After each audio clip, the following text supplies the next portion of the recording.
pada saat itu karena nulis itu cepat, nulis berita itu cepat, jadi banyak waktu nganggur.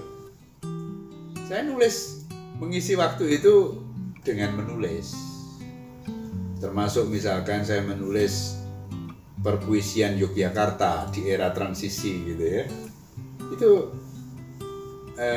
puisinya itu hanya saya kutip yang saya hafal, terus kemudian saya jelaskan berdasarkan kepada alur yang sudah saya bangun.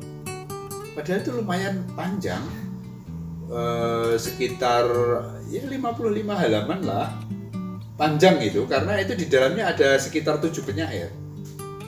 Nah itu hafalan itu, seperti itu hafalan gitu. Makanya saya, ya Allah, dulu kok bisa ya seperti itu gitu loh. Kalau sekarang itu menulis itu nggak selancar dulu. Ya tapi saya berusaha, tetap berusaha. Dulu menulis pada masa muda itu lancar sekali. Jadi saya nggak bawa referensi buku, itu nggak saya bawa. Kan dulu internet juga belum semaju sekarang. Nah tetapi hafal. Oh ini perkataan B.S. Rendra di Mempertimbangkan Tradisi halaman sekian. Tinggal kurung buka Rendra 1984 Mempertimbangkan Tradisi ×2 halaman. Itu aja. Itu nggak harus persis ya, tapi kan itu substansi dari perkataan Rendra, itu perkataan dari misalkan saya mengutip Abdul Hadi WM gitu ya, seperti itu, Rahmat Joko Pradopo, Suminto Ahmad Sayuti dan seterusnya. Kalau itu untuk lokal, untuk ya luar misalkan Atiu, Revatir, bahkan misalkan Sausur dan seterusnya. Itu dari hafalan itu sampai begitu. Saya senang, saya bahagia sekali. Dulu itu nama-nama penyair dari Sabang sampai Merauke apa Medan, Hartapino, pokoknya ngono kuwi lah. Terus sekarang kayak begitu dulu gitu ya. Makanya saya bisa sampaikan kepada teman-teman, ternyata apa yang dulu dikemukakan oleh guru ngaji kita waktu masih di kampung gitu ya. Saya punya guru namanya Pak Abdus Somad ya, rahimahumullah ya. Itu beliau pernah dawuh, itu guru ngaji Sulam Safinatun Najah. Kalau belajar membaca di masa muda itu kan seperti menulis di atas batu. Kalau masa tua menulis di atas air. Lah masa muda itu beli buku susah. Ya susah, memang duitnya susah, ditambah kebutuhan yang lain tambah susah.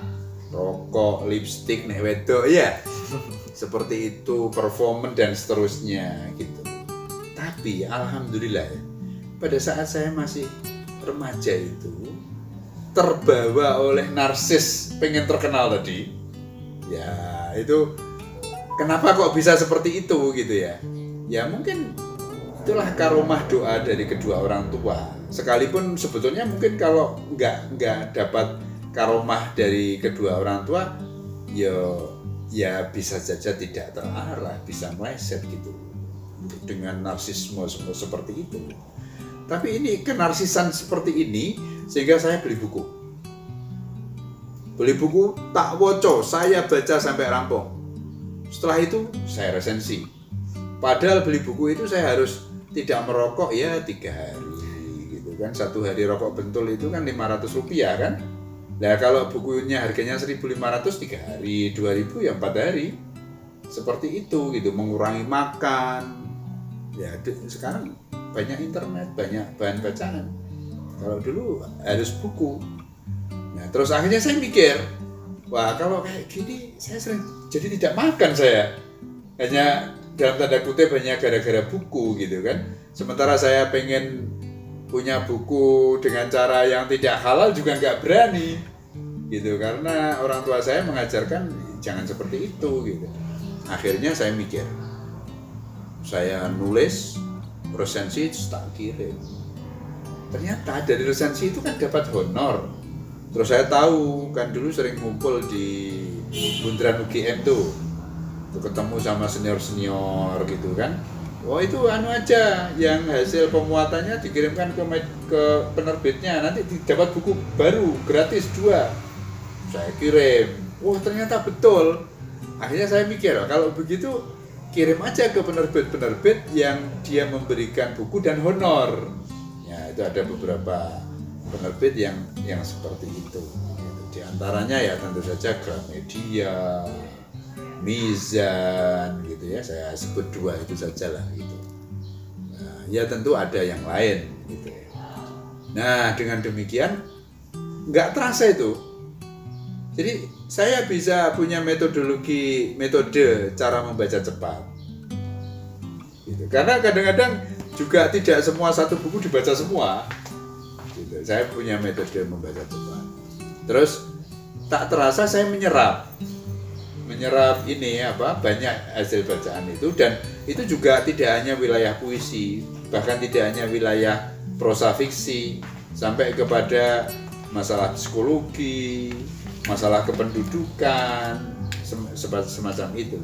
Nah, tulisan-tulisan saya di awal itu yang kemudian dikumpulkan di dalam sastra pencerahan itu termaknai oleh bacaan-bacaan saya yang sangat beragam. Saya terhadap sastra itu ya tentu saja tidak hanya estetisme dari semacam itu. Begitu Mas Adi. Kalau dulu waktu ayah menulis sastra pencerahan ya, ada nggak terpikir nggak ayah itu bahwa nanti ini akan mendapatkan master? Wah ya sama sekali, enggak. Sama sekali. Saya masih ingat sekali ya.